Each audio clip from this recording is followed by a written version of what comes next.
Hablaremos esta noche de la música y las tropas. Dice el diccionario acerca de la música militar: combinación armónica y rítmica de sonidos destinada a despertar en el alma vibración patriótica y sentimientos guerreros y a estimular la disciplina del cuerpo. ¿Qué diccionario es este? Todo eso dice la música. No creo que diga eso. No nos saca más sabio esa definición. La música militar es a la música como la justicia militar es a la justicia. La primera utilización, tuvo mucho éxito eso, ¿eh? La primera utilización de instrumentos musicales por los ejércitos obedeció a la necesidad de comunicarse a distancia o transmitir órdenes durante la batalla o en los preparativos.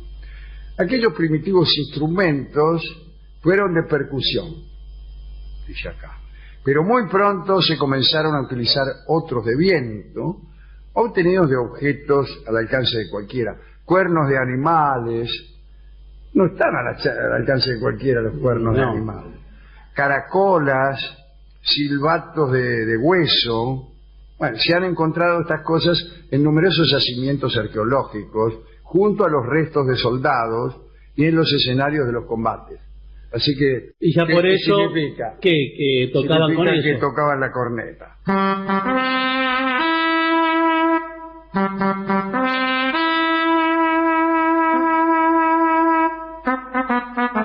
No, bueno, no, eso...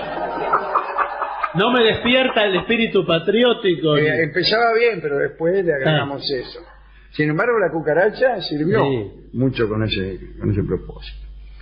Uno de los instrumentos de viento del que tenemos más antigua referencia es la trompeta.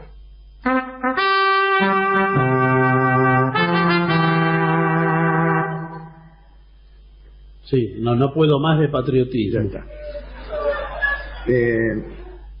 Todos conocemos la historia de las trompetas que llevaban los hebreos durante su éxodo por el desierto, a cuyo toque se reunían las 12 tribus para los actos comunes de culto o para la deliberación de los jefes. Cuando querían juntarse, tocaban la trompeta.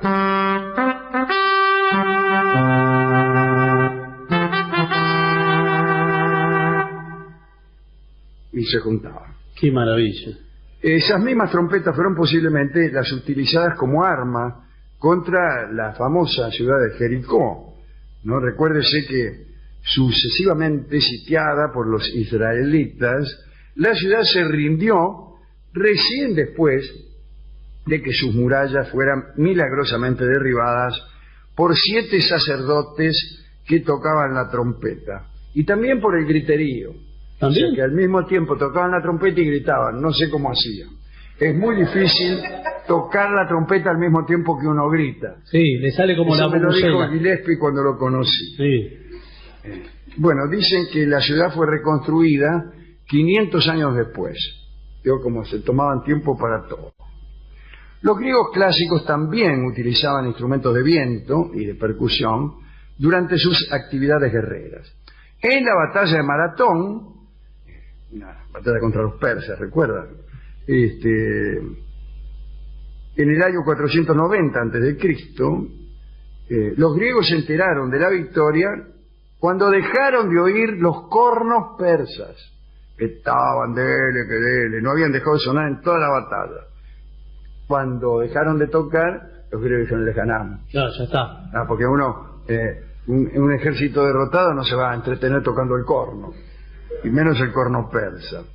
Fue Alejandro Magno quien estableció un complejo código de señales, antecedente remoto de los actuales toques reglamentarios, ¿no es cierto?, de la corneta. Silencio. Sí. Bien. Alejandro tenía también un sistema para comunicar sus órdenes. No obstante, parece ser que Alejandro no era muy aficionado a ningún otro tipo de música. Le reventaba la música triste, o los malos ejecutantes, o los que no tocaban sus órdenes con suficiente convicción, ¿no? Cuando tocaba aquellas precarias cornetas de hueso, un verdadero experto, Alejandro se ponía muy furioso. Le venía así. Imbuía de un espíritu militar y debían detenerlo antes de que diera guerra a cualquiera. Ah, era Que solo el espíritu escuchaba, guerrero. qué sé yo, la marcha de San Lorenzo y salía a conquistar el Asia.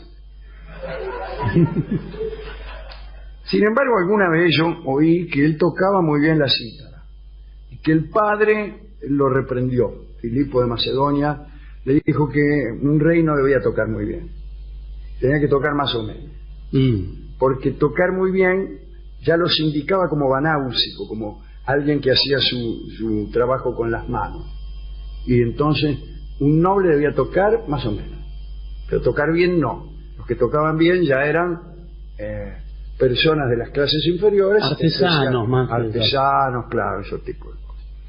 Digamos, respecto a los ejecutantes de marchas militares, que otro famoso hombre de armas, Napoleón Bonaparte, definió aquella música como el menos desagradable de los ruidos. Dice que Napoleón tampoco tenía mucha predilección por todo aquello y redujo toda expresión musical en las tropas a lo mínimo, y solo dejó los tambores y nada más, nada que me vayan a tocar, que me venís aquí, no. Las legiones romanas tenían grupos de soldados músicos que precedían su avance. Muchos usó esto en la conquista de las Galias. Portaban trompas arrolladas en el hombro, llamadas corum y buchina, largas trompetas también y timbales. Se sabe que los soldados romanos quedaron asombrados de los pobladores de Hispania, que les planteaban batalla una y mil veces y casi nunca podían derrotarlos completamente. Muchos de los comportamientos de los antiguos españoles resultaban ante los romanos salvajes e incomprensibles, como siempre pasa, ¿no?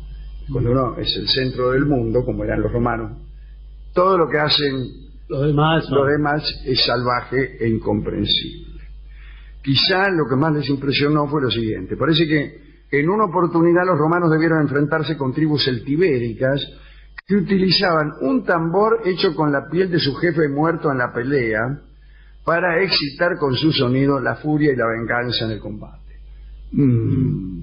Pero los salvajes eran los otros. Sí, claro. Bien. En el siglo XI se produjo en España la invasión de los almorávides al mando de Yusuf.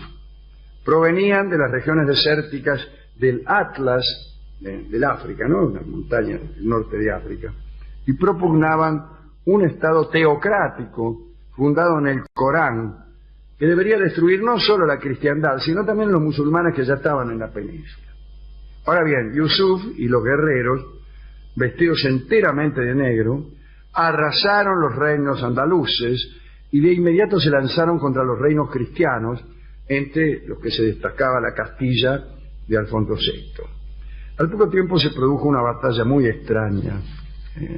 El rey castellano, ignorante de lo que se le venía encima, salió con sus huestes a plantear batalla a Yusuf en el campo extremeño de Sagrajas. Los cristianos eran probablemente más numerosos, pero no contaban con un arma nueva que los musulmanes almorávides habían aprendido a usar en el desierto. Los guerreros de Yusuf avanzaron haciendo sonar al unísono miles de enormes tambores de piel de hipopótamo que ensordecieron el ambiente. Los cristianos quedaron primero desconcertados y luego huyeron despavoridos. Durante el escape, los almorávides mataron a centenares de castellanos y el propio Alfonso estuvo a punto de morir en la pelea y al final pudo rajar con el hilo de una pata. Los almorávides siguieron utilizando sus tambores en cada una de las batallas que se sucedieron a partir de Sagrajas y siempre obtenían el mismo resultado. Los enemigos se desbandaban hasta que uno no se desbandó. El único ejército cristiano que no se aturdió por aquel terrible sonido que metía miedo fue el ejército de Rodrigo Díaz de Vivar, el Cid, ¿no? Que logró vencer batalla tras batalla a los almorávides. a la vez que la música estrictamente instrumental se fue desarrollando en los ejércitos de la antigüedad, un amplio conjunto de himnos también, ¿no?, empezó a existir. Como ejemplos antiquísimos podíamos citar el himno de Brahma, compuesto 2000 años antes de Cristo, el himno del Nilo, utilizado por los ejércitos egipcios, especialmente contra los hititas, posiblemente en la batalla de Kadesh, ya fue nuestro amigo Ramsés, y los himnos davídicos entonados por el pueblo hebreo en los años de esplendor, ¿no?, de David y Salomón. Después, mucho más aquí, ya a fines del siglo XVIII, empezaron los himnos nacionales. Los himnos nacionales. El caso más célebre fue el de la Marsellesa, creado en 1792 por Roger de Lisle.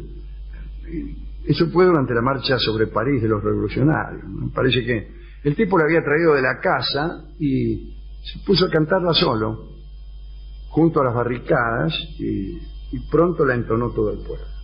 No debe haber sido tan fácil, ¿no? Sí, no, sobre todo para... No sé. En ese mismo siglo, en el siglo siguiente, yo diría. No, en ese mismo siglo, claro.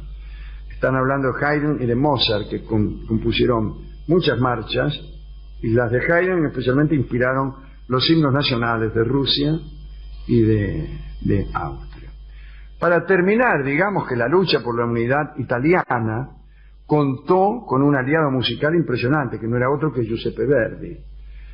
Recuérdese las pintadas que aparecían con el apellido Verdi por todos lados y que daban las iniciales de Viva el Rey de Italia, una referencia al rey Víctor Manuel de Saboya, ¿no? La lucha de los Italiani Uniti, así se llamaban los que luchaban por la independencia de Italia. Verdi compuso para algunas de sus óperas música de raíz militar, que rápidamente fue utilizada por los soldados, ¿no? Así sucedió con la Marcha Triunfal.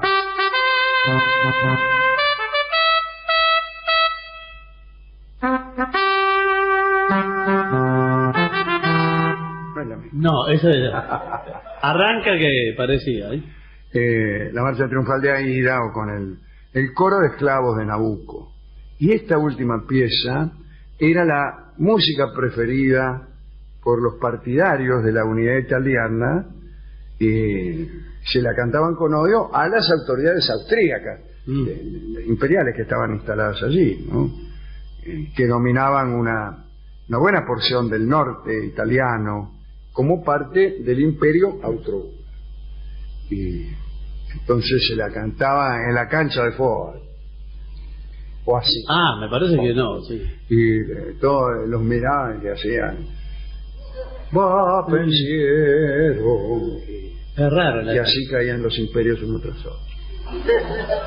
Vamos a escuchar en señal de protesta contra el imperio austrohúngaro, contra todo otro imperio, el Va pensiero de la ópera Nabucco.